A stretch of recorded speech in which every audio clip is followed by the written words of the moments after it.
The loudest groan will be coming not actually from social media and all the outrage there, and that's inevitable, but really from his own Liberal colleagues. And the trouble is, you know, of course, every politician can make a blooper, can say things not particularly well, and the Treasurer is under great pressure. The trouble is this Treasurer keeps making them, and when he makes them, he does not recover well. And that is, I think, a very, very big problem for the government in terms of its image and Joe Hockey being under pressure. Jonathan, this was being taken as being a little bit like, you know, get a job, get a haircut. But essentially his point was, well, you know, if you want to buy property in an expensive market like Sydney, you need to have a good income. It's a reasonable economic point, if nothing else. But I heard him saying it's more affordable than it's ever been. Well, it means the interest rates are low, but that still, of course, doesn't... But the house prices are relative to what young people especially can be expected to earn massively high. He can't surely deny that. It's the most extraordinary statement, on top of which getting regular jobs these days, the sort of jobs that banks will lend you lots of money on, is far tougher than it was, you know, when I was looking for a job or you were looking for a job. The regular jobs are going... Kids out there are swapping jobs. They're having to be far more creative with the way that they work. That's great. They can make lots of money sometimes, but it's not nearly as secure as it used to be if you're going to borrow hundreds of thousands of dollars. Jane, first home buyers, you know, are they too aspirational? Are they setting their sights too high and thinking that, you know, we want to live the dream as well, rather than thinking, well, let's get into the market, let's get a little investment property, start off small and then grow as the family grows? Gee, we love kicking the young, don't we? Be aspirational, you know, aim high, you know, you can do anything, we tell them at school. The minute they get out, oh, don't be aspirational, you're too greedy. You want to be paid too much money too quickly, you want the dream straight away. Let's make up our mind. You know, I think the point is, young people have grown up in a lot of them living very nice lives in their houses. Their expectations are that they're going to be able to eventually, not perhaps straight away, match their parents' standard of living.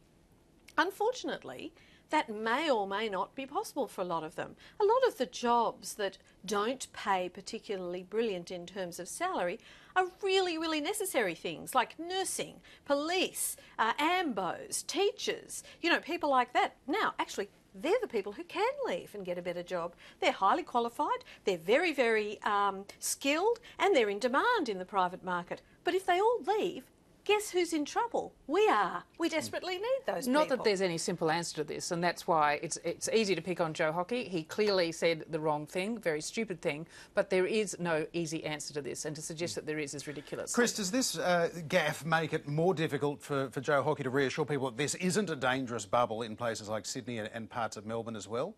Well, absolutely, because it looks like he's denying the reality. And the reality is there is a very, very serious housing crisis. And for the life of me, I don't understand why the federal government wouldn't be making more of a big deal out of that housing crisis. We have, particularly in Sydney, but in other capital cities, we have huge supply constraints. There is more demand than there is supply. That is why the prices are rising. Now, everybody on all sides of politics has lots of explanations for why that is, and we can bat that around.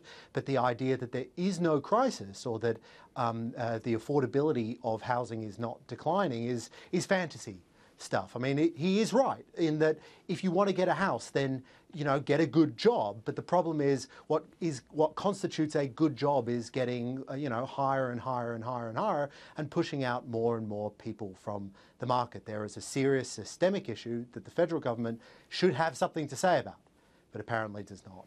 Jonathan, when it comes to foreign investors and their role in all of this, are they being turned into a scapegoat? I mean, can you really argue that you know, a Chinese investor using a Melbourne capital as a front to buy a $50 million mansion in Point Piper, that's not pricing first home buyers out of the market?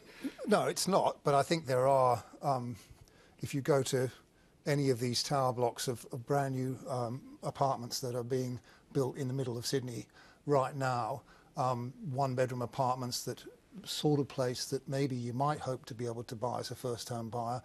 I think there is a lot of competition, and quite a lot of that competition appears to be people with Chinese faces. That doesn't, of course, mean they're not Australians. I mean, it's impossible for someone like me, or any of us really. I think it's a very complicated issue to know to what extent foreign investors are pushing up prices.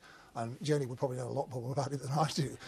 But I can see why people are concerned about it, especially in some areas of Sydney where there's a kind of concentration of particularly Chinese people buying.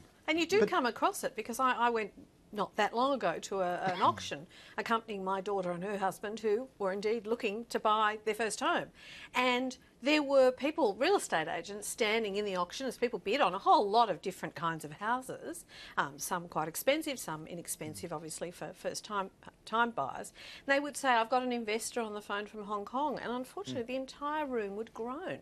So there's an impression being built out there in the auctions themselves that this is a problem, whether it is or Jennifer, it isn't. this is largely by design, isn't it? This is about encouraging foreign investors to buy new housing stock so that there is more being built and potentially more rental properties available and so on. This seems to be a very deliberate policy. Well, I think it's partly a deliberate policy of allowing it. I don't think they had quite, the government had quite the idea of how much interest there would be in Australian real estate. And this is also not, Sydney's not alone in this. I mean, it's happening, you know, in all sorts of other cities as well.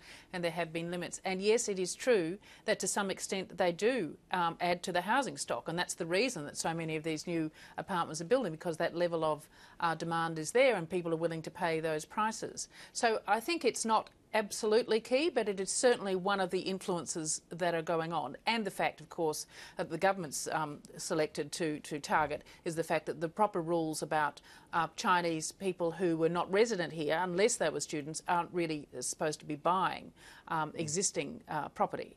And I just think it's going to be a very, very messy issue to fix up. I think it's going to continue to happen. And but as Chris Berg said, I mean, one of the issues is there just isn't the supply to meet the domestic demand. Plus, of course, you've got a lot of retirees, for example, and they're thinking, well, you can't invest in cash because there's no returns. The stock market's risky. What's better than bricks and mortar? So, Chris, is this an example of market failure where government should be getting in further, whether it's increasing the first home buyers grant or doing more to help people out? Not in the slightest. I mean, this is the housing market is an incredibly highly regulated market. Planning is one of the most intrusive regulatory constraints on the way we build and design our cities, and you might like some of those, but one of the results of that is that they constrain the amount of supply that can enter into the market. On the foreign investors' point, even if in theory there were, in an ideal world perhaps, there were masses of foreigners flooding into the country desperate to buy our houses and we were letting them do that, we would still be facing the exact same problem, that there is a supply constraint. If developers were able to supply the demand, then the price wouldn't be booming in the insane way that it is at the moment. This is not a broken market, at least it's not a broken market insofar as the government has regulated it broken.